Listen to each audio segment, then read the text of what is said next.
આકાશવાણી સમાચાર નિકિતા શાહ વાંચે છે. તો પ્રથમ મુખ્ય સમાચાર.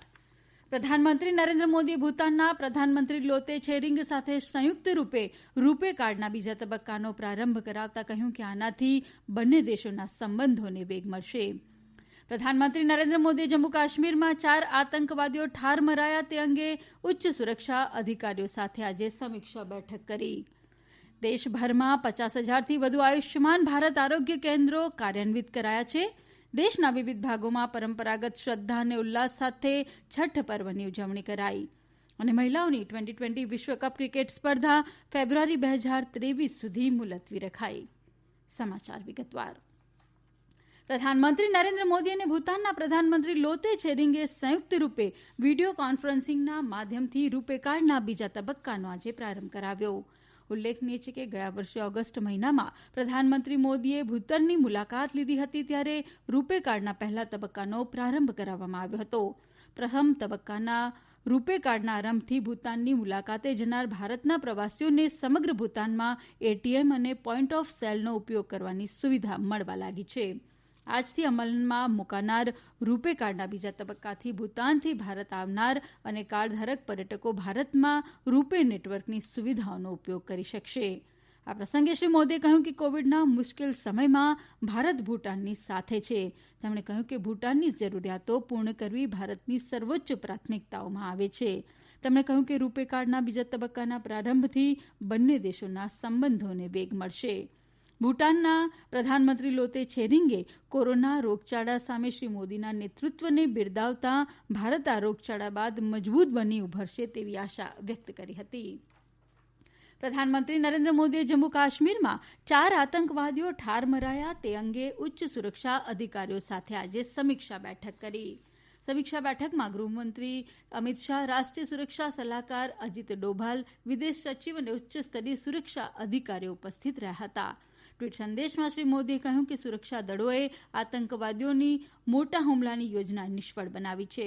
શ્રી મોદીએ કહ્યું કે સુરક્ષા દળોએ વધુ એકવાર બહાદુરીનો પરિચય આપ્યો છે અને તેમની સતર્કતાના લીધે જમ્મુ કાશ્મીરમાં સૌથી નીચલા સ્તરની લોકતાંત્રિક પ્રક્રિયાને લક્ષ્ય બનાવવાની આતંકીઓની યોજના નિષ્ફળ બની છે. દેશભરમાં 50,000થી વધુ આયુષ્યમાન ભારત આરોગ્ય કેન્દ્રો કાર્યાન્વિત કરાયા છે, જેનાથી 25 કરોડથી વધુ લોકોને વાજબી દરે પ્રાથમિક આરોગ્ય સંભાળ સેવાનો લાભ મળ્યો છે. આરોગ્ય પરિવાર કલ્યાણ મંત્રી ડોક્ટર હર્ષવર્ધને કોવિડના કારણે ઉભા થયેલા પડકારો વચ્ચે પણ આ કેન્દ્રોના સફળ સંચાલન બદલ રાજ્યો તથા કેન્દ્ર શાસિત પ્રદેશોને અભિનંદન પાઠવ્યા છે. તેમણે આ મુશ્કેલ સમયમાં વ્યાપક પ્રાથમિક આરોગ્ય સંભાળ સેવા આપવા બદલ સમર્પિત આરોગ્ય કર્મીઓ, તબીબી અધિકારીઓ તથા આશા વર્કરોનો આભાર માન્યો છે. 2018માં શરૂ કરાયેલી આયુષ્યમાન ભારત યોજનાનો ઉદ્દેશ લોકોને તેમના ઘરની નજીક પ્રાથમિક આરોગ્ય સંભાળ સેવા પૂરી પાડવાનો છે. વર્ષ 2022 સુધીમાં 1.5 લાખ જેટલા આવા કેન્દ્રો સ્થાપવાનો લક્ષ્યાંક છે. વાણિજ્ય ઉદ્યોગ મંત્રી પિયુષ ગોયલે કહ્યું કે ભવિષ્યમાં વાજબી અને નવીન આરોગ્ય સંભાળ ઉકેલોમાં ભારત મહત્વપૂર્ણ ભૂમિકા ભજવશે. આજે એશિયા હેલ્થ સમિટ 2020ને સંબોધતા શ્રી ગોયલે ઓછા વિકસિત અને ગરીબ દેશો સહિત તમામને વાજબી ભાવે કોવિડની રસી મળે તે સુનિશ્ચિત કરવા પર ભાર મૂક્યો. તેમણે કહ્યું કે કોવિડ-19 સામે રસી શોધવાના સહિયારા પ્રયાસોથી વિશ્વના દેશો એકબીજાની નજીક આવ્યા છે. લોકડાઉનને યોગ્ય ગણાવતા તેમણે કહ્યું કે લોકડાઉનના લીધે દેશને રોગચાળા સામે તૈયારી કરવામાં મદદ મળી છે. આ સમાચાર આપ આકાશવાણી પરથી સાંભળી રહ્યા છો. વધુ સમાચાર કોરોના અંગેના આ સંદેશ બાદ. કોવિડથી બચવાના મહત્વપૂર્ણ 3 ઉપાય: માસ્ક પહેરો, 2 ગજનું સલામત અંતર જાળવો અને હાથ સાફ રાખો.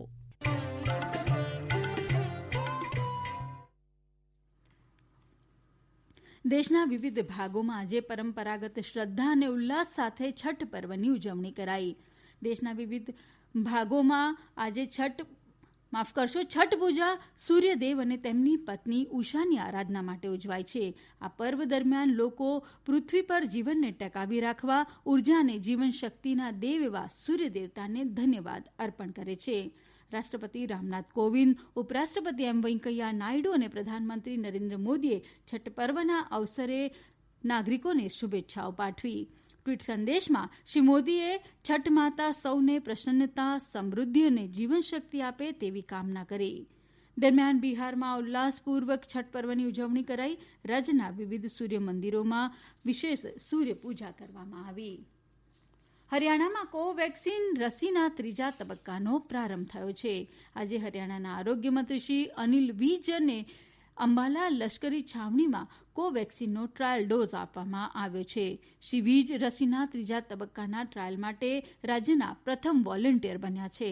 રસી લીધા બાદ તેઓને થોડા સમય માટે નિરીક્ષણ હેઠળ રખાયા હતા.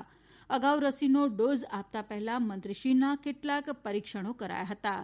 શ્રી વિજે કહ્યું કે કોવિડની રસીના ટ્રાયલ ડોઝ લેવા નોંધણી કરાવનાર તેઓ દેશના પ્રથમ કેબિનેટ મંત્રી છે. મુંબઈમાં તમામ શાળાઓ આ વર્ષના અંત સુધી બંધ રાખવાનો નિર્ણય લેવાયો છે. મુંબઈના મેયરના જણાવ્યા અનુસાર મુંબઈમાં કોરોના સંક્રમણના વધી રહેલા કેસોના પગલે આ નિર્ણય લેવાયો છે.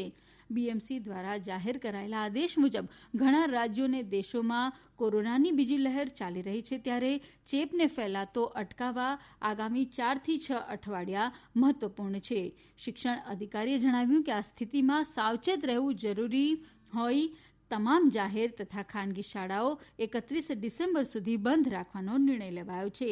તેમણે કહ્યું કે મહારાષ્ટ્ર માધ્યમિક ઉચ્ચતર માધ્યમિક શિક્ષણ બોર્ડ દ્વારા જાહેર કરાયેલી ધોરણ 10 અને ધોરણ 12ની પૂરક પરીક્ષાઓ નિયત સમયપત્રક મુજબ ચાલુ રહેશે.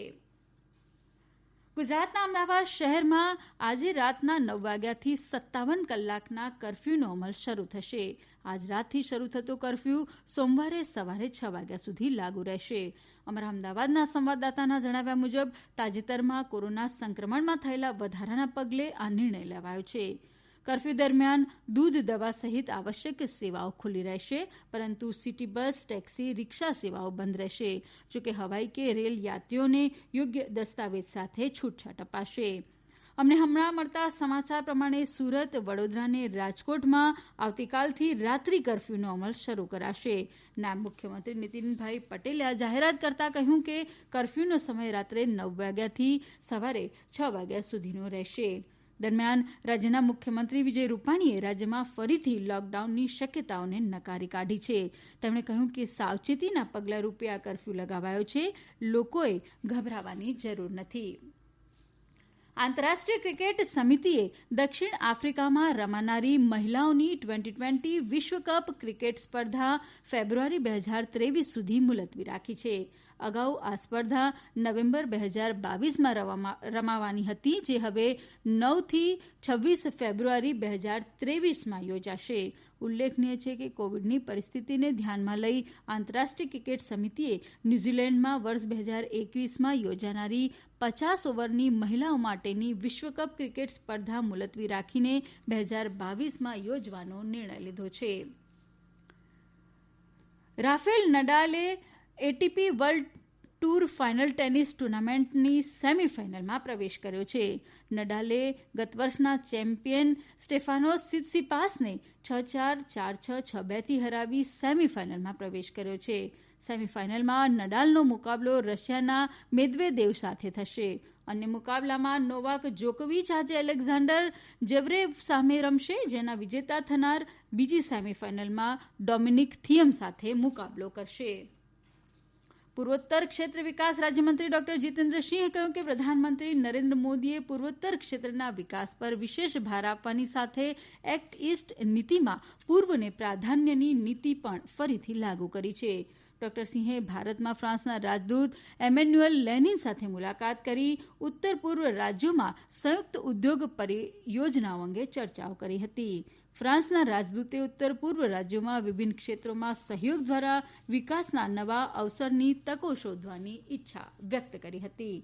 અંતમાં મુખ્ય સમાચાર ફરી એકવાર. પ્રધાનમંત્રી નરેન્દ્ર મોદીએ ભૂતાનના પ્રધાનમંત્રી લોતે છેરિંગ સાથે સંયુક્ત રૂપે રૂપે કાર્ડના બીજા તબક્કાનો પ્રારંભ કરાવતા કહ્યું કે આનાથી બંને દેશોના સંબંધોને વેગ મળશે. દેશભરમાં 50,000થી વધુ આયુષ્યમાન ભારત આરોગ્ય કેન્દ્રો કાર્યાન્વિત કરાયા છે. આ સાથે આકાશવાણી પરથી સમાચાર પૂરા થયા. समाचार संध्या।